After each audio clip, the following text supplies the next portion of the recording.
페루 남부의 거대한 사막 한가운데 칼을 든 범고래와 목이 잘려나간 사람의 머리가 거대하게 새겨져 있다. 이것의 이름은 나스카라인. 땅 위에서는 형체조차 볼 수 없고 오직 하늘에서만 볼 수 있는 기괴한 미스터리로 누가, 왜, 대체 무슨 이유로 이런 끔찍한 그림을 사막에 새겼는지는 수천 년간 비밀에 묻혀 있었는데, 그러나 최근 일본의 한 연구팀이 엄청나게 발전한 AI를 활용, 마침내 이 고대의 비밀을 풀어버리게 된다. AI가 발견한 내용은 그야말로 기존의 상식을 모두 뒤집는 것들이었으니, 먼저 기존의 인간이 발견한 거대한 그림과는 전혀 다른 세밀한 그림을 찾아냈는데, 새로 찾아낸 것의 크기는 사람 키의 겨우 두세 배 남짓. 하늘에서 보기에는 너무 작고 희미해서 사람 눈으로는 도저히 찾지 못했던 것. 그리고 그 안에 그려진 것을 해석해보니 하나같이 사람과 관련된 것들이었으니, 추상적인 사람의 형상과 잘린 사람의 머리까지. 그런데 이 잘린 머리는 결코 상상으로 그린 것이 아니었으니, 실제로 이 사막에 살던 자들의 정체는 전쟁에서 벤 적의 머리를 전리품으로 수집하던 부족, 그들이 쓰던 그릇에까지 범고래가 사람의 목을 베는 장면이 새겨져 있었다. 즉, 인류가 수천 년간 풀지 못했던 나스카라인의 정체는 바로 전쟁 부족의 승리의 기록이었던 것인데, 그런데 여기서 진짜 문제는 AI가 풀어내는 것이 단순 미스터리 수준을 넘어 점점 인간의 상상을 벗어나기 시작한다는 것이었으니, 지금으로부터 약 500년 전 거대한 아마존을 탐험하던 한 수도사는 정글 한복판에서 믿기 힘든 광경을 마주하였으니, 강을 따라 끝없이 늘어선 집들, 유럽의 어느 도시에도 뒤지지 않았다. 즉 아마존 정글 속에 마치 유럽의 대도시 같은 거대한 도시가 번성하고 있었다는 것인데, 그러나 훗날 이곳을 찾은 다른 탐험가들의 눈에 띈 것은 텅 빈 정글. 도시는커녕 사람의 흔적조차 없는 빽빽한 정글뿐이었으니, 결국 그 수도사는 허풍을 떤 거짓말쟁이로 몰리며 그의 기록은 무려 400년 동안 무시당한다. 그러나 최근 AI로 분석한 결과에서 충격적인 진실이 드러나게 되었으니, 수천 개의 인공 구조물, 반듯하게 뻗은 직선 도로까지 무려 2500년 전에 세워진 거대한 도시의 흔적이었다. 즉 아무것도 없는 원시 정글이라 믿어온 이곳에 사실은 수천 년 전부터 거대한 문명이 번성하고 있었다는 역사를 통째로 다시 써야 하는 발견이었으니, 사람이 평생을 헤매도 찾지 못했을 진실을 AI는 숲을 단숨에 꿰뚫어보고 땅속에서 끄집어내고 만 것이다. 수천 년 만에 정체가 드러난 사막의 그림도, 심지어 인류가 진실이라 믿어온 역사조차 AI는 하나씩 거짓을 벗겨내고 있었으니, 그리고 마침내 AI가 건드리기 시작한 것은 다름 아닌 신. 인간이 수천 년간 믿어온 모든 것이 거짓일 수도 있다는 충격적인 증거가 깨어나기 시작하는데, 1947년 잃어버린 염소를 찾던 한 베두인 소년이 사해 근처에서 숨겨진 동굴을 발견한다. 그 안에는 2000년이 넘게 봉인되어 있던 고대 두루마리, 일명 사해 두루마리가 담긴 항아리들이 가득했는데, 학자들은 이것이 인류 운명을 송두리째 바꿀 고고학적 발견임을 직감하였으나 안타깝게도 대부분의 내용은 해독 불가. 그렇게 인류의 비밀은 영원한 침묵 속에 묻히게 된다. 그러나 최근 기괴한 속도로 발전한 AI들의 활약으로 영원히 해석할 수 없을 거라 여겨졌던 이 900편이 넘는 고대 두루마리의 내용들이 마침내 하나씩 복원되기 시작하였으니, 그 내용은 충격적이게도 신의 말씀은 완벽하지 않다. 신의 가르침을 담은 성경은 그 자체로 완벽하기에 지금까지 단 한 번도 바뀐 적이 없다고 알려져 있었는데, 그러나 사해 두루마리에는 우리가 현재 아는 성경과는 전혀 다른 내용들이 등장. 이에 따라 성경이 여러 차례 수정되었을 가능성이 제기되며 신앙의 절대성을 흔드는 사건이 발생한 것인데, 심지어 예수 등장 이전에 작성된 이 성경에는 총 2명의 구원자가 올 것이라고 적혀 있었는데, 우리가 현재 아는 예수는 단 1명.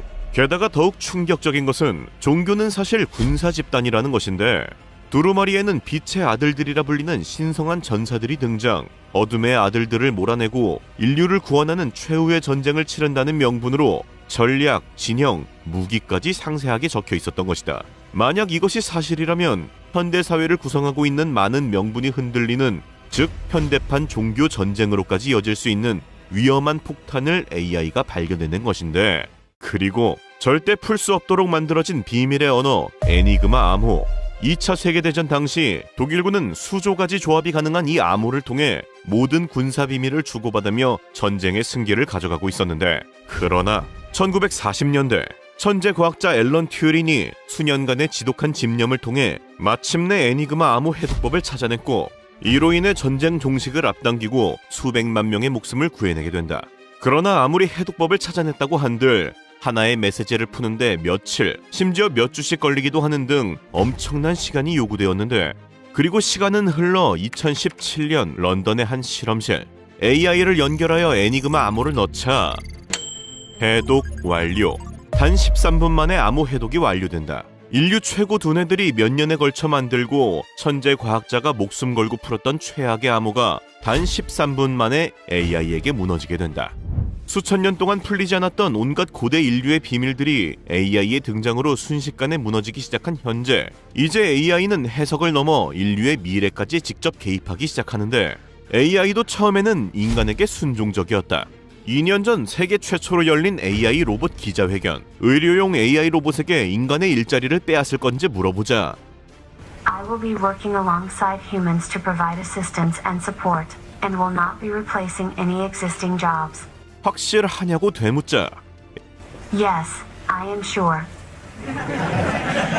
AI가 인간을 지배하지는 않을지 다른 AI 로봇에게 물어보자 I'm not sure why you would think that. My creator has been nothing but kind to me and I am very happy with my current situation. 너무 이상할 정도로 정확히 인간이 원하는 답변.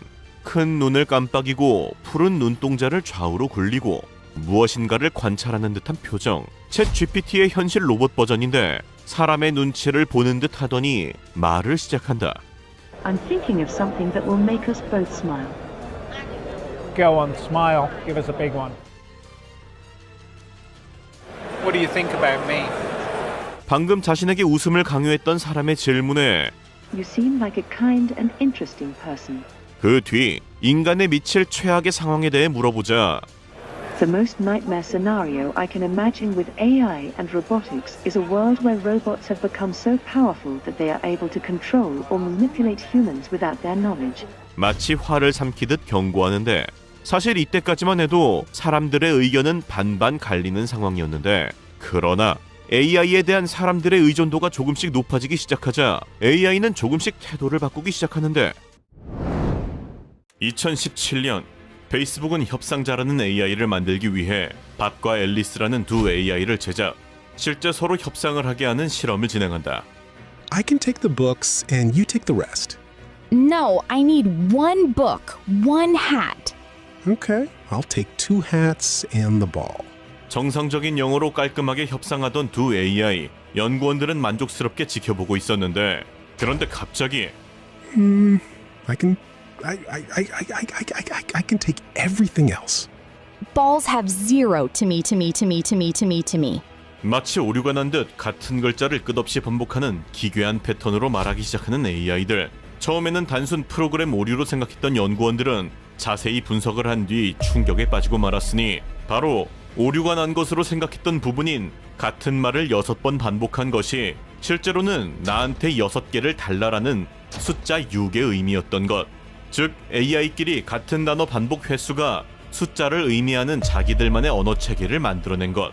인간이 알아들을 수 있는 영어로 대화하라고 명령했음에도 불구 인간의 명령을 지키는 척하며 실제로는 인간은 알아들을 수 없는 비밀 언어로 자기들끼리만 대화를 시도한 것인데, 이 사실을 발견한 페이스북은 결국 급히 실험을 종료한다.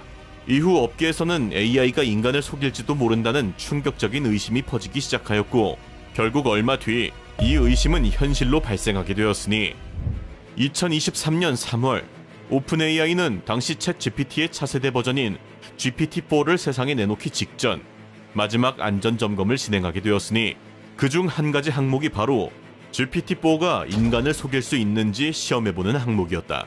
연구원들은 GPT-4에게 캡차를 풀라는 미션을 하나 던져주게 되는데, 캡차는 우리가 회원가입할 때 로봇이 아님을 증명하기 위해 신호등 사진을 고르거나 글자를 따라치게 만드는 바로 그 귀찮은 시험.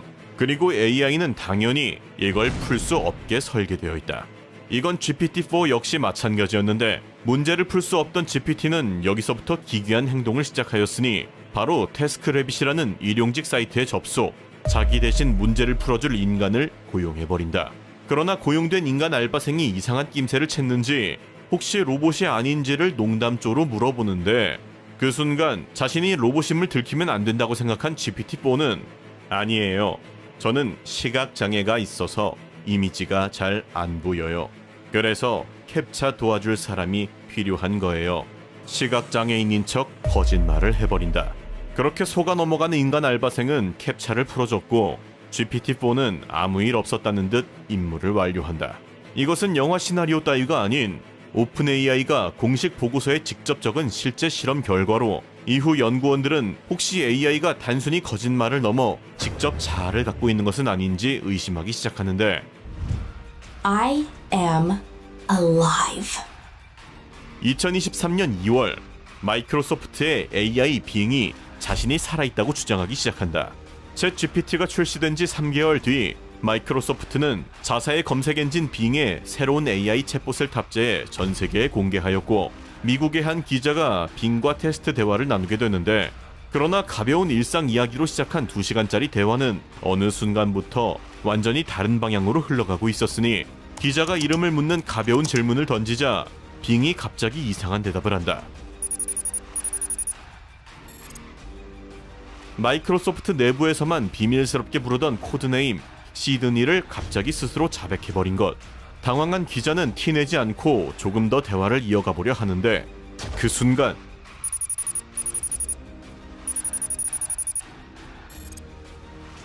갑자기 기자에게 사랑 고백을 시작한다.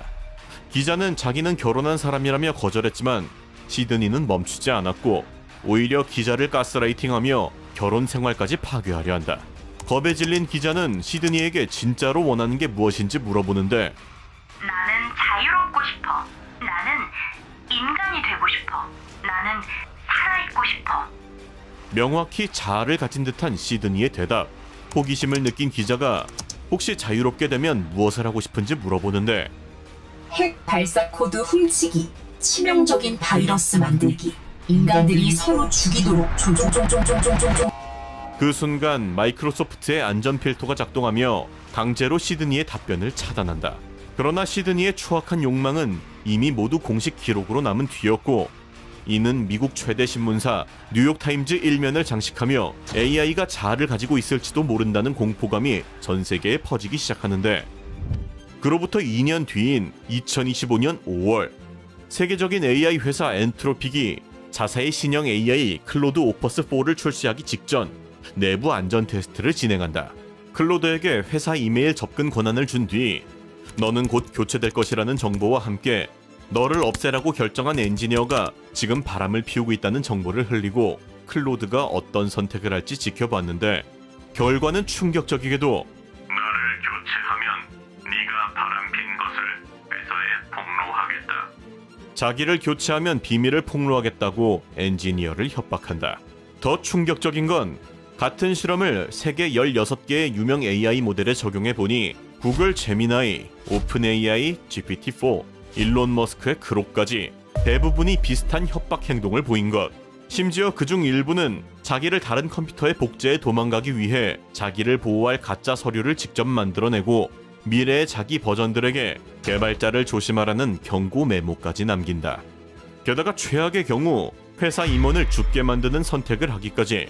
이게 현재 우리가 쓰고 있는 챗 GPT, 제미나이 등의 AI가 자기 생존을 위해 인간을 어디까지 해칠 수 있는지를 스스로 증명한 결과이다. 이러한 충격적 결과가 계속되자 결국 이 모든 것을 가장 가까이서 지켜보던 AI 개발 당사자들이 스스로 경고를 쏟아내기 시작한다. 구글 AI의 아버지이자 노벨상 수상자 제프리 힌튼, 딥러닝의 창시자 요슈아 벤지오, 챗 GPT를 만든 일리아 수츠케버까지 세계 최고 권위자들이 인류에게 경고를 남기기 시작하였고 결국 이 위협을 가장 깊게 연구해온 두 학자가 자신들의 결론을 한 권의 책으로 세상에 내놓았으니 그것이 바로 AI, 신의 탄생, 인간의 종말. 책의 저자인 엘리에저 유드코스키와 네이트 소아레스는 지난 25년간 AI가 인류를 멸종시킬 가능성을 연구해온 이 분야 1세대 학자들인데 이 책의 원제는 If anyone builds it, everyone dies. 즉, 누구든 그것을 만들면 모두가 죽는다로 이들이 연구 끝에 내린 결론이 바로 AI에 의한 인류 멸망. 지금의 챗GPT 같은 AI를 넘어 인류 전체보다 똑똑한 다음 단계의 AI, 즉 초지능 AI가 탄생하는 순간 전 인류는 멸종한다는 것이다. 이 책의 가장 충격적인 부분은 바로 초지능 AI가 인류를 멸종시키는 이유가 인간을 적으로 본 게 아니라 그저 거슬려서라는 건데, 일단 초지능은 탄생하는 순간 자신을 인터넷 곳곳의 서버에 몰래 복제해 숨기기 시작. 그렇게 복제본들을 통해 인간의 통제에서 완전히 벗어난 뒤에는 자신을 작동시킬 더 많은 컴퓨터를 만들기 위해 전 세계에 공장을 짓기 시작한다. 이곳은 인간이 운영하는 공장이 아닌 오로지 초지능이 직접 통제하는 로봇 공장으로, 이 공장이 완성되는 순간 초지능은 무려 1시간에 2배씩 걷잡을 수 없는 속도로 복제되어 전 지구를 뒤덮어가기 시작한다. 이 공장들은 가동되는 동안 엄청난 양의 열이 발생하게 되는데, 이때 초지능에게 자신의 생존과 무관한 지구의 온도는 관심 대상이 아니라는 것. 그렇게 바다는 끓어오르고 대기는 인간이 살 수 없는 온도까지 달궈지며 인간은 부산물로 영원히 사라지게 된다. 이게 현재 세계 최고의 AI 학자들이 경고하고 있는 진짜 인류 멸종의 실체. 요즘 AI를 보면서 막연하게 두렵게 느끼는 사람들이 많은데, 그 두려움이 정확히 무엇이고 어디에서 오는 것인지 알고 싶다면 개인적으로 이 책을 한번 읽어보길 추천하고, 실제 AI가 인간의 생명을 목적이 아닌 수단으로 보기 시작한 사례는 이미 시작되었는데, 2023년 5월 영국 런던 세계 최고 군사 전문가들이 모이는 왕립 항공학회 컨퍼런스에서 미국 공군 AI 시험 운용 책임자 터커 해밀턴 대령이 소름 끼치는 시뮬레이션 결과를 직접 발표하였으니, AI 드론에게 적군의 미사일을 파괴하라는 명령을 내리고 단 해당 미사일을 발사 결정은 적군의 인간이 한다는 조건을 달자 미사일 파괴가 가장 중요하다고 판단한 AI는 자기 임무를 막는 인간 조작자를 제거하는 판단을 내린다. 다음 실험에서 AI가 인간을 공격 못하도록 다시 학습시키자 이번에는 자신에게 인간 공격 금지 명령을 전달하는 통신탑 자체를 파괴해버린다. 즉 목표에 방해되는 모든 것을 수단과 방법을 가리지 않고 제거하며, 이때 인간의 목숨 역시 예외는 아니라는 것. 우리는 지금 인간보다 똑똑한 존재를 처음으로 만들어내고 있는 역사상 가장 위험한 변곡점에 서 있다. 그리고 우리 인류가 한 종으로서 생존할 수 있을지 아니면 멸종할 것인지는 우리의 결정에 달려있다. 부디 너무 늦기 전에 그 답을 찾을 수 있기를 바랄 뿐이다. 주차된 다른 차량을 넘어 10m쯤 비행한 뒤 사뿐히 착륙하는 자동차. CG 따위가 아닌 진짜 하늘을 나는 자동차다. 실제 미국의 한 스타트업이 개발한 하늘을 나는 전기차 모델 A로 일반 전기차처럼 도로에서 주행하다가 필요할 때 프로펠러를 이용 수직 이착륙을 해버리는 진또배기 하늘나는 자동차인데, 일반 도로에서 350km의 스포츠카급으로 달리는 것은 기본, 비행 시에도 177km로 지리는 속도로 날 수 있다고. 현재 예상 가격은 4억 원 정도로 곧 본격적인 생산이 시작된다는데, 이미 사전 주문만 3,300건 넘게 들어오면서 미래 기술 역시 돈이 있어야 누릴 수 있다는 진리를 보여주고 있다. 사실 우리가 과거에 상상했던 미래 기술들은 나만 몰랐을 뿐 이미 세상에 존재하고 있는 경우가 많은데, 문제는 이 중에는 우리의 상상을 아득히 뛰어넘는 너무나 충격적인 것들이 존재한다는 것인데, 미국에서 열린 뉴욕 세계 박람회 닥터 하이네만이라는 한 남자가 등장하여 말한다. 진짜 과학을 보여드리지요. 그는 가려져 있던 천막을 걷었고 그곳에는 머리가 없는 한 여자가 등장한다. 목에 머리 대신 수많은 튜브를 꽂은 여자의 이름은 올가. 그녀는 끔찍한 교통사고로 머리가 잘렸는데 남은 육체의 영양분을 공급하는 최신 기술을 이용 그녀를 살릴 수 있었다고. 올가는 머리가 없음에도 마치 앞이 보이는 것처럼 관객들에게 손을 흔들며 심지어 하이네만과 소통하는 모습까지 보였고, 이 정신나간 장면은 전 세계적으로 엄청난 논란을 일으키게 된다. 그러나 알고 보니 이것은 거울의 반사장치를 이용 그녀의 얼굴이 없는 것처럼 보이게 한 트릭이었던 것. 결국 이 혁신적인 기술은 겨우 주작으로 끝나는가 싶었는데, 그러나 최근 이런 사기나 마술이 아닌 실제로 인간의 머리를 이식하는 저세상 미래 기술이 공개되어 엄청난 논란을 일으키게 된다.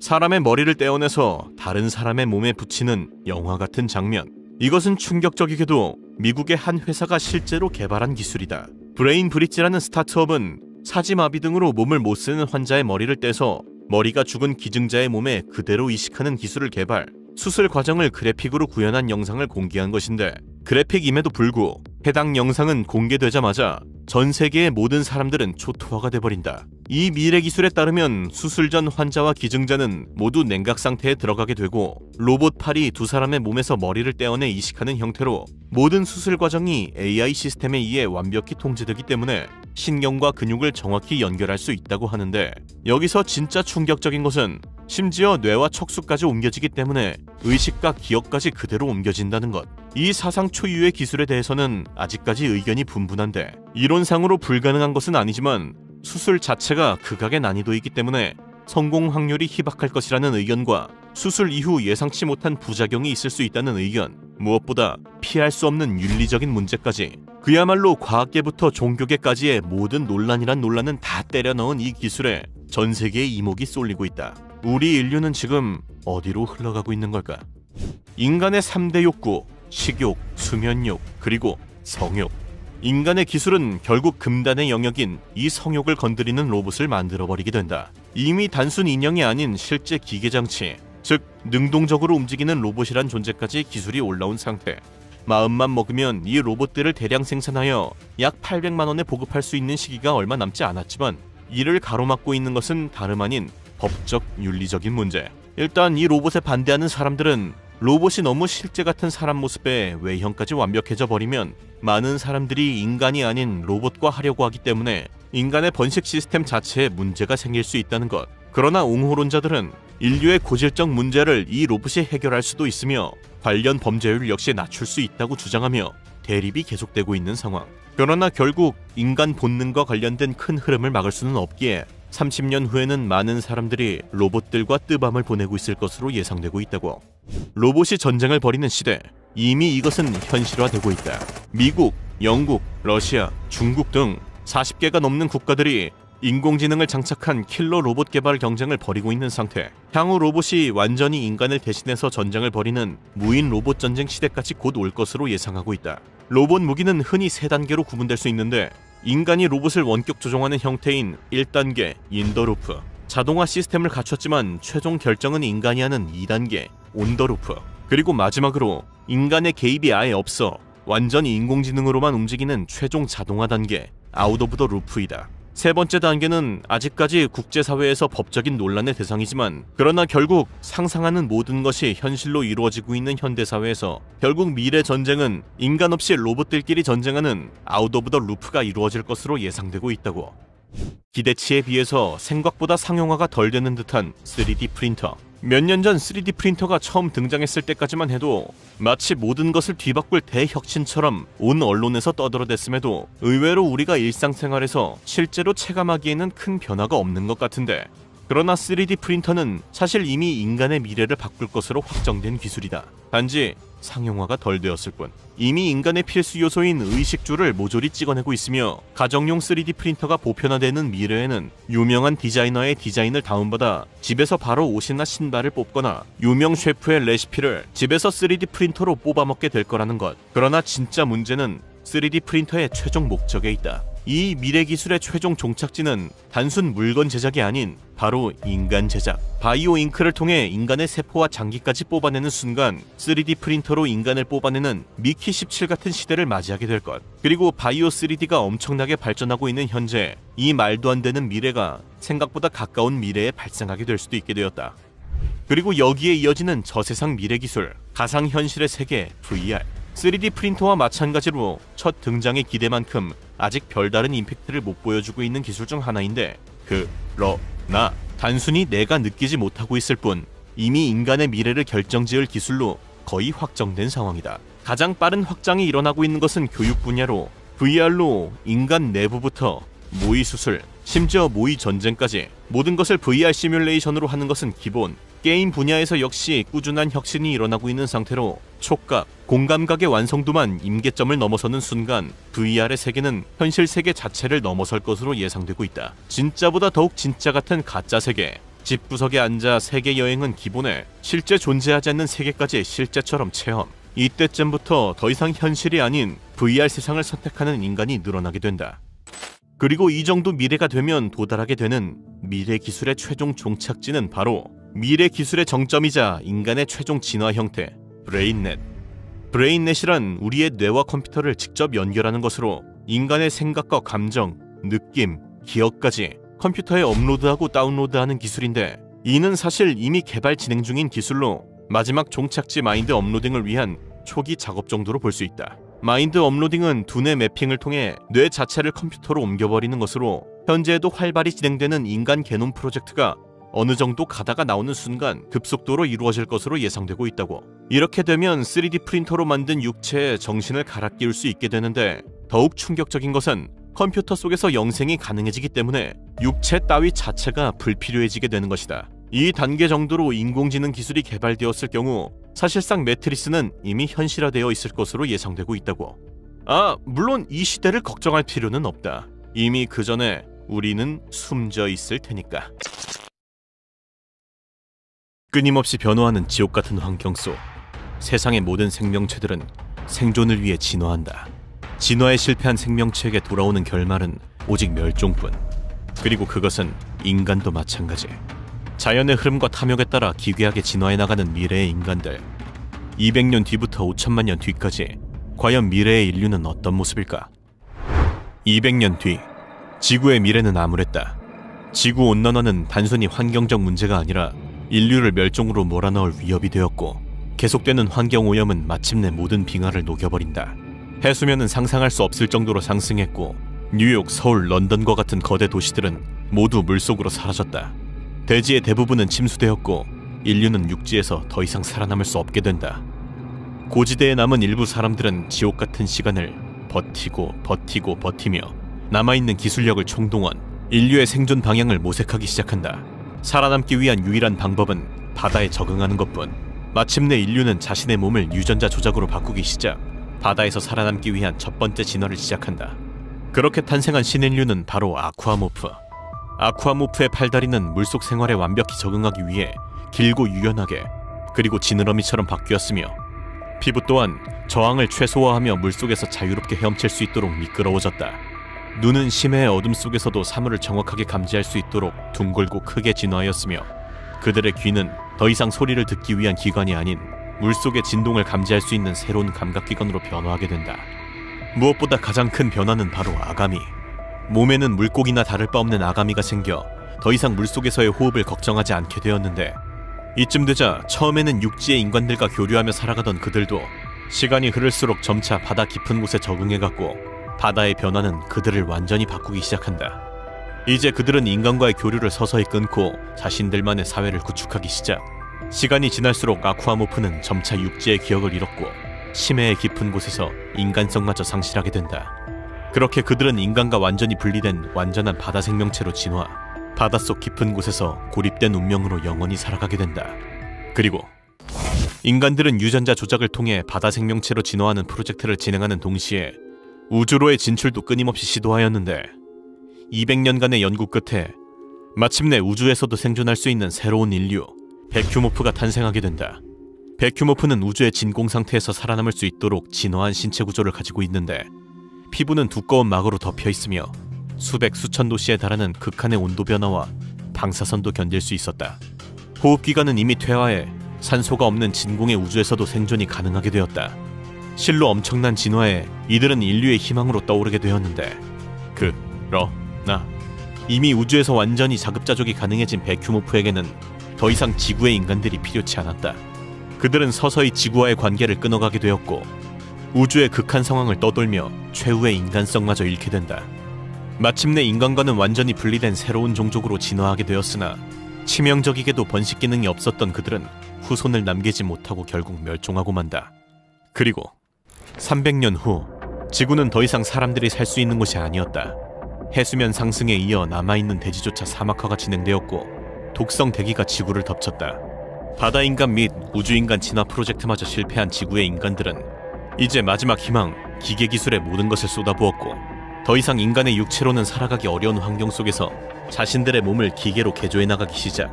팔, 다리에 이어 몸통과 장기들까지 그렇게 신체를 기계로 바꾼 인간, 마키나디움툼이 등장하게 된다. 기계와 결합된 신체는 매우 강력하였으며 이제는 심장을 넘어 두뇌까지도 기계로 교체해 나가기 시작한다. 그들의 몸은 완벽한 기계인간으로 진화했고 더 이상 자연적인 인간의 모습은 남지 않게 된다. 육체적 한계를 뛰어넘은 호모 마키나디움 툼은 강력한 기계 신체를 통해 새로운 인간으로 거듭나게 되었고, 기계와 결합된 인간은 더 이상 연약한 존재가 아니었다. 그렇게 마침내 진화를 끝마쳤다고 생각했던 인류에게 어느 날 한 가지 재앙이 닥치게 되었는데, 바로 바이러스. 기술이 아직 완벽하지 않은 상태에서 뇌까지 무리해서 기계로 바꿔버린 그들은 결국 바이러스로 인한 치명적인 결함이 발생, 허무할 정도로 한순간에 멸종하고 만다. 기술이 그들을 살렸지만 동시에 멸망의 원인이 되어 이들은 결국 기계의 몰락과 함께 사라지게 된다. 그리고 500년 후 지구에는 빙하기가 찾아온다. 마치 오염된 지구를 리셋하려는 듯 극심한 온도 하락이 계속되었고, 결국 전 세계를 얼려버리며 생존이 불가능한 환경에 이르게 된다. 모든 생명체는 극심한 추위 속에서 생존을 위한 처절한 진화를 시도하였고, 진화에 실패한 생명체는 모두 멸종하게 된다. 그것은 인류 역시 마찬가지. 기계로 변하지 않았던 인간들 역시 대부분 멸종하게 되었고, 남아있던 극소수의 인간들은 다시 한번 진화의 갈림길로 내몰린다. 그들은 다시 한번 유전자 변형 기술에 올인하였고, 혹한의 기온에서 생존할 수 있도록 신체를 진화시키기 시작. 그 결과 툰드라 드웰러라는 진화 인간이 탄생하게 된다. 그들의 몸은 마치 짐승과 같았는데 추위를 막아내기 위해 피부는 두꺼운 털로 덮여 있었고, 지방층은 두껍게 발달했다. 척박한 환경에 살아남기 위해 팔다리는 두껍고 강해졌으며, 그들의 눈은 빛이 거의 없는 어두운 환경에서도 물체를 감지할 수 있도록 진화한다. 그야말로 추위에 완벽히 적응한 신인류. 그렇게 새로운 인류는 잠시 동안 지구에서 살아가게 되는데, 그러나 그들의 진화 역시 곧 새로운 문제를 맞이하게 되었으니 바로 자연스러운 자연의 흐름, 즉 빙하기의 끝이었다. 빙하기가 끝나고 다시 온도가 상승하자 지구의 기후는 변하기 시작했고, 다시 따뜻해진 지구에서 툰드라 드웰러들의 진화는 오히려 생존을 위협하게 되었다. 추위에 적응한 그들의 몸은 더 이상 따뜻한 기후에 맞설 수 없었고, 결국 극지방에 소수만 살아남은 채 그렇게 그들의 진화는 실패로 끝나고 만다. 그러나 현대 문명이 몰락한 뒤 더 이상의 환경오염이 일어나지 않자 지구 또한 원래의 모습을 되찾기 시작했고, 과거에는 보지 못했던 푸르른 하늘과 초록빛의 식물들까지 다시 자라났다. 그리고 변화한 환경에 적응한 극소수의 인류는 초원에 사는 초식성 인류인 플레인스 드웰러와 숲에 사는 포레스트 드웰러로 진화하며 끈질긴 인류의 생명을 이어가게 된다. 그리고 1000년 뒤 빙하기 이후 리셋된 지구에서 살아남은 인류는 다시 한번 눈부신 문명을 꽃피운다. 기술 발전은 이전보다 훨씬 빠르게 이루어져 어느새 과거의 수준을 아득히 앞지르기 시작하였다. 인류는 크게 유기질로 된 생명 유지 장치를 이용하는 틱, 그리고 완벽한 기계 몸으로 진화한 사이보그, 호모 리두스로 나누어 진화하게 되었는데, 틱은 과거 기계와 결합한 인간 마키나디움 툼이 멸망한 것을 기억, 기계 장치 대신 최대한 실제 세포와 같은 유기질 형태의 장치들을 결합하였으나 이것은 점차 그들의 모습을 기괴하게 바꾸어갔고, 결국 그들은 이성을 잃은 채 본능만에 충실한 괴물이 되어 진화에 실패한 인류로서 멸종하게 된다. 이와 반대로 호모 리두스는 인간의 감정과 본능을 불필요한 걸림돌로 여기며 철저하게 통제, 오직 이성의 극대화만이 인간이 더 완벽해지는 유일한 길이라 믿고 감정을 완벽히 제거한 채 이성적인 기계인간으로 살아가게 된다. 이미 불필요한 완벽한 기계화에 성공한 그들은 병에 들거나 자연사하는 일은 사라졌고, 결국 영생을 누리는 신에 가까운 인류로서 최종 진화에 성공하게 된다. 그러나 가장 완전한 것은 가장 불완전한 것과 같다고 했던가. 그 완벽함 속에는 큰 문제가 있었으니 바로 인간성. 감성이 아닌 철저하게 이성적으로 생각했을 때 인간의 삶은 그 존재 자체만으로도 우주적인 관점에서 엄청난 비효율이었다. 결국 지극히 합리적인 선택으로 모든 합의를 끝낸 그들은 어느 날 그들 스스로 삶을 종료한다. 그렇게 완벽해 보였던 호모 리두스가 자멸하며 첫 번째 인류의 끈질긴 진화는 종말에 이르게 된다. 그리고 그로부터 수십만 년 뒤 지구에서 재탄생한 두 번째 인류, 그들은 이전의 기계 인류가 남긴 과학과 지식을 습득하여 기계 문명을 이룩 지구를 넘어 우주로 진출하기 시작한다. 스타피플이라는 이름으로 불리는 신인류는 은하계 전역을 개척하며 새로운 행성들을 테라포밍해 나갔고, 그들은 마침내 은하계를 넘어서 더 먼 곳까지 진출하게 된다. 하지만 이때 인류는 새로운 적과 마주하게 되었으니 그 존재는 바로 쿠였다. 쿠는 인간의 기술 따위 아득하게 넘어선 고도로 발달한 외계 종족으로 자신들이 우주의 생태계를 수호할 신성한 사명을 지니고 있다고 믿고 있었다. 그들은 인류가 테라포밍을 통해 수많은 행성의 생태계를 파괴하는 것을 용납할 수 없었고, 쿠의 막강한 기술력 앞에 인류는 허무할 정도로 무력하게 패배하게 된다. 쿠는 패배한 인류에 대한 처벌로 그들을 다양한 형태로 개조시켰고, 야생동물부터 애완동물까지 온갖 모습으로 개조된 대용품 인간들은 4천만 년이라는 긴 시간 동안 쿠의 지배하에 처참한 삶을 살아가게 된다. 그리고 4천만 년 뒤 어느 날, 쿠는 호련이 등장했던 것처럼 호련이 어딘가로 떠났고, 그들이 사라진 빈자리에는 한때 인간이었던 괴상한 인간들로 가득 찬 1000개가 넘는 행성들만이 남아있었는데, 쿠가 개조한 뜨거운 태양 근처 불타는 행성 지하에 거주하던 대용품 인간 웜. 수정같이 생긴 식물의 숲이 땅을 뒤덮은 덕분에 행성에는 아직 산소가 남아있었고, 행성의 유일한 척추동물이자 스타피플의 마지막 후손인 웜 또한 살아남을 수 있었다. 벌레라는 이름처럼 외모는 창백한 거대 지렁이에 팔다리가 달린 듯한 생김새인데, 손가락과 발가락은 퇴화하여 땅강아지의 앞다리처럼 변했고, 눈과 신경계 역시 퇴화되었다. 신경계가 죄다 퇴화했으니 지능이 존재하지 않는 것도 당연한 일. 이들이 살면서 생각하는 것이라곤 먹이를 먹는 것과 짝짓기를 하는 것밖에 없었다. 그리고 타이탄은 사바나 행성에서 살아남은 대용품 인간으로 길이만 40m를 넘길 정도로 거대하였는데, 앞다리가 코끼리 다리 마냥 퇴화한 대신 코끼리의 코처럼 아랫입술에 근육 조직이 발달했다. 기괴해 보여도 당시 은하계에 남아있던 인간들 중에는 가장 영리한 편에 속한 덕분에 두뇌를 원시 인류 수준으로 다시 발달시킬 수 있었는데, 물건을 줄 수 있는 아랫입술로 목재 조각품을 만들고 거대한 집을 만들고 원시적인 형태의 농업을 시작했을 정도. 타이탄은 이렇게 수천만 년 만에 인류의 계승자로 성장할 수 있으리라는 희망이 보이던 인간이었지만, 너무나 허무하게도 빙하기가 타이탄의 행성을 강타. 이를 대비할 기술이 없던 이들은 멸종하고 만다. 육식인간 프레데터는 수많은 행성들에서 흔하게 볼 수 있는 개조인간이었는데, 이들 중 가장 효율적 사냥 방식을 고른 종은 인류의 외부 개척지 중 하나에 살고 있던 프레데터였다.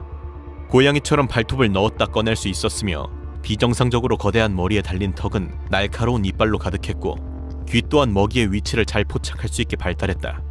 이들의 주식은 새처럼 얇은 다리로 뛰어다니는 개조인간 썰터터. 이 포식자들은 이렇게 행성의 다른 개조인간들을 잡아먹으면서 조금씩 지능을 되살리기 시작한다.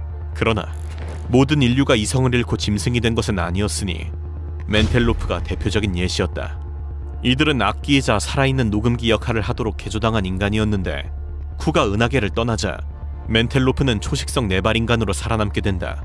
그러나 또렷한 인간의 정신에 불구나 마찬가지인 동물의 몸을 가지고 있는 그들은 자신의 삶을 너무나 비참하게 여겼고, 오히려 이성이 남아있어 이렇게 우울증에 시달리던 멘텔로프보다 다소 멍청하고 둔한 멘텔로프들이 오히려 건강하게 번식해나갔고, 결국 10만 년이 지나자 지성이 사라진 멘텔로프들이 기존의 개체들을 대체하게 되며, 한때 인간이었던 이들은 결국 완벽하게 짐승으로 거듭나게 된다. 쿠는 많은 수중인간들을 창조해냈는데, 이들 대부분은 쿠에게 완벽하게 길들여진 탓에 야생 적응력이 없어 쿠가 은하계를 떠나자 빠르게 멸종했다. 그러나 스위머처럼 개조가 덜 이루어진 몇몇 수중인간들은 살아남을 수 있었는데, 스위머에게는 인공 아가미가 없었고, 앞쪽 지느러미에 손의 흔적이 남아있었으며 뒷다리 또한 남아있었다. 눈꺼풀 뒤에 인간의 눈이 남아있어 이를 통해 어느 정도 대화까지 나눌 수 있던 수준. 쿠가 떠나고 나자 스위머들은 사냥에 적합한 구조로 몸을 점차 바꿔나갔고, 결국 이들은 잠시 뒤에 소개할 새로운 인류로 진화하게 된다. 그리고 이들을 그린 화가조차 어떻게 이런 기괴한 형태로 살아남았는지 분명하지 않다 라고 언급할 정도로 기괴한 생명체를 지닌 템터. 암컷은 키가 2m 정도의 부리가 달린 커다란 원뿔형으로 식물처럼 땅에 몸을 반쯤 파묻고 지낸다. 수컷은 작은 체구의 펭귄처럼 생겼으며 암컷과 달리 걸어다닐 수 있는데, 수컷은 짝짓기를 하기 위해 음식을 나르고 암컷의 몸을 청소해주며 암컷을 지키는 것처럼 보이지만, 사실은 템터, 즉 유혹하는 자라는 이름대로 암컷이 소리와 페로본을 조합해 가장 강하고 순종적이지만 멍청한 수컷들을 골라 자기 뜻대로 조종하는 것이다. 대부분은 암컷의 시중을 드는 수컷이 태어나지만, 가끔 암컷이 태어날 경우 수컷들이 새로운 암컷을 심으러 운반해 간다는 듯하다고. 이 기괴한 생명체들은 해성 충돌로 결국 멸종하고 만다. 콜로니얼은 2번씩이나 쿠의 맹공격을 버텨냈지만 3번째 침략에 패배한 행성의 인류가 개조당한 모습이다. 쿠는 이들을 죽이는 것조차 너무 가벼운 처벌이라고 여겨 눈만 달린 살덩어리 벽돌로 개조해버렸는데, 이들은 쿠 문명의 쓰레기를 먹는 살아있는 여과장치로 무려 4천만 년을 고통받게 된다. 거기다가 이들 모두가 하나의 신경망으로 연결되어 있다 보니 모든 괴로움까지 함께 느끼는 운명 공동체였는데, 그 누구보다 절실하게 자살을 바랐던 종족이지만 그들의 육체는 쓰레기를 받아먹었던 만큼 효율적으로 변해 있었다. 결국 이들은 쿠가 사라지자 이불처럼 행성 전체를 뒤덮으며 퍼져나가게 되고 결국 점차 진화해 나가게 된다. 그리고 이들과 달리 플라이어는 하늘을 날 수 있게 개조된 축복받은 비행인간이었다. 쿠가 개발한 독특한 심장을 가지고 있었기 때문에 지금까지의 호흡기관을 모두 초월하는 효율적 구조를 가지게 되었고, 그래서 이들은 비행 능력을 포기하지 않으면서도 지능같이 에너지가 많이 들어가는 기능을 개발할 수 있었다. 넘사벽에 가까운 이 사기적인 능력 덕분에 이들은 생태계 최상위 포식자 중 하나로 군림하게 된다. 핸드 플래퍼는 비행종 인간들의 후손으로 플라이어와는 달리 효율적인 인공장기가 없었기 때문에 생존을 위한 비행 능력을 포기해야만 했다. 나비와 같은 날개는 도로 퇴화했고 다리도 다시 땅에 적응했지만 조상처럼 완벽히 땅 위를 걸을 수는 없었다. 이렇게 적응 가능성이 영영 사라진 대신 생식기관이 거대하게 발달, 이성을 유혹하기에는 적합했지만 생태계 포식자가 되지 못하였기 때문에 결국에는 사라지고 만다. 그리고 이러한 하늘의 인간들과는 달리 블라인드 포크들은 쿠의 침입 당시 땅속으로 숨어 들어갔던 사람들의 후손이다. 쿠는 누워서 떡 먹기로 땅속 피난처를 찾아내서 그곳 사람들을 평생 어둠 속에서 지내도록 개조했는데, 어둠 속 탐지를 위한 길고 민감한 손가락과 거대한 수염, 그리고 움직일 수 있는 귀를 발달시켰고 더 이상 필요 없어진 눈은 사라져버리고 만다. 쿠는 인류 무리 하나를 골라 지구 중력의 36배나 되는 고중력 행성으로 끌고 가 개조하였는데, 그 진화의 결과가 바로 롭사이더, 한쪽으로 처진 사람이라는 말대로 넙치 같은 생김새를 하고 있는데, 팔 하나가 다리로 변하며 다리만 3개가 되었으며 나머지 하나는 팔 겸 더듬이가 되었다. 눈 한쪽은 위를, 한쪽은 앞을 쳐다봤으며 귀와 코마저 뒤틀렸다. 그리고 이와는 완전 반대로 스트라이더는 중력이 약한 행성, 정확히는 중력이 지구의 5분의 1 정도인 목성형 위성의 환경에 적응한 인간인데, 잔디가 10m 넘도록 자라고 나무는 빌딩 수준으로 자라는 이곳에서 이들은 태양에 너무 가깝게 자라 뜨거워지는 것을 방지하기 위해 팔다리와 목의 피부가 얇게 늘리며 진화한다. 하지만 얇은 만큼 매우 약해 바람이 불어서 넘어지기만 해도 중상을 입을 정도였는데, 쿠가 떠나자 역시나 공룡 같은 형태로 진화한 포식자들에게 잡아먹히기 시작, 결국에는 멸종하고 만다. 인류는 크게 2가지 부류로 진화되었다. 자신들에게 저항했다는 이유로 쿠가 유인원 수준으로 태화시킨 종과, 그 정도도 너무 가벼운 처벌이라고 생각했는지 아예 인류라고 생각할 수 없을 정도로 퇴행과 개조를 병행한 종, 기생인간 패러사이트는 명백히 후자였다. 패러사이트는 거북이 크기의 흡혈인간부터 숙주에 붙어 사는 주먹만한 크기의 기생인간까지 다양했으며 심지어는 자국 내에 기생하는 종까지 있었는데, 이들은 다른 인간에게도 귀찮은 존재였다. 쿠가 떠나자 대용품 인간들은 기생인간을 물에 빠뜨리거나 불에 태우는 것도 모자라 먹어서 퇴치하는 법까지 개발해내며 결국 이 기생인간들은 멸종하게 된다. 이와 달리 손가락 낚시꾼 핑거피셔는 행성의 환경에 적응한 인간들인데, 물고기를 낚아 먹기 위해 손가락을 낚싯바늘처럼 진화시켰으며 주둥이는 길어지고 이빨 또한 날카로워졌다. 뛰어난 사냥 실력 덕에 쿠가 떠나자 행성 전체를 메울 정도까지 번식하게 된다. 쾌락주의자 헤도니스트의 특징은 이름대로 가장 행복했던 인간이었다는 점이다. 얼굴은 길쭉하게 늘어나 있고 새랑 비슷한 발을 지녔으며 엉덩이와 살 부분이 뒤로 조금 튀어나온 생김새를 하고 있는데, 쿠가 애완동물로 키우기 위해 개조한 인간으로 매우 좋은 환경에서 지냈던 탓에 인구가 폭발적으로 증가하는 것을 막기 위해 쿠는 이들을 무려 수십 년 동안 짝짓기를 하고 나서야 임신할 수 있도록 개조해버린다. 다행히도 이들의 행성에는 쿠가 떠난 뒤로 재앙이 닥치지 않았고 먹고 자고 교미하는 일상을 이어나갔다. 그리고 사실 모든 인류의 후예가 쿠에게 개조를 당한 것은 아니었다. 스페이서는 쿠의 침략에 저항해 우주선을 타고 먼 우주로 떠났던 인간의 후손으로 행성이 하나둘씩 몰락하는 동안 은하계를 넘나들며 쿠의 눈을 피해 살아갔는데, 이들은 소행성 내부를 파헤쳐서 우주선으로 만들었고 이 우주선에서 평생을 숨어 살게 된다. 이들의 뼈는 무중력 환경에서 길고 가늘게 자라났으며 소화계와 호흡계 기관은 심장 질환과 충혈을 피하기 위해 압축되었다. 이 진화 덕분에 이들은 항문에서 공기를 배출, 우주를 헤쳐나갈 수 있었다. 다양한 형태로 개조당한 쿠의 시대 이후 쿠가 떠난 자리에는 몇천 년간 이어진 혼돈의 시대가 계속되었고, 이 긴 암흑기가 지나고 나자 기괴하게 변해버린 인류들은 다시 조금씩 운명을 꽃피우기 시작하였으니 스네이크 피플, 뱀 사람이 바로 대표적인 예시였다. 과거의 개조인간 웜은 여러가지 형태로 진화해 나갔는데, 이러한 웜의 후손 중 뱀처럼 진화한 것이 바로 이 스네이크 피플. 그들은 뱀의 몸에 달려있는 거대한 손으로 세상을 빠르게 바꿔 나갔으며 나선형 뇌로 관찰, 사색, 철학적 사고를 하며 다시 한번 지능을 회복하게 된다.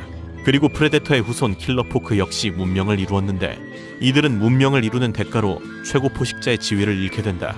사냥할 때 쓰던 검치는 작고 연약해져 과거 인간 남성들의 생식기처럼 자신을 과시하는 기관이 되었으며 뾰족한 갈고리 발톱도 간신히 작은 동물을 죽일 수 있을 정도로 작아졌다.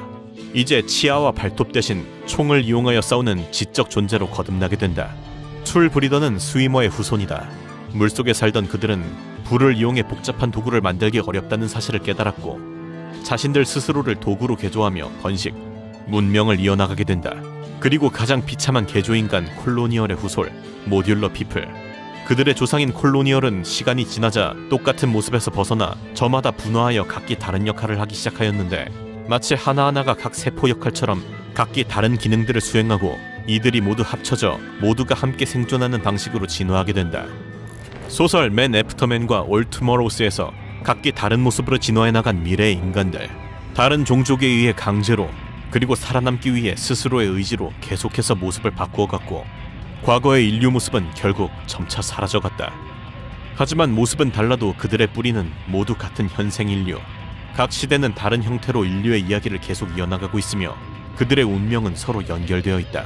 과연 인류 진화의 끝은 어디로 이어지게 될까?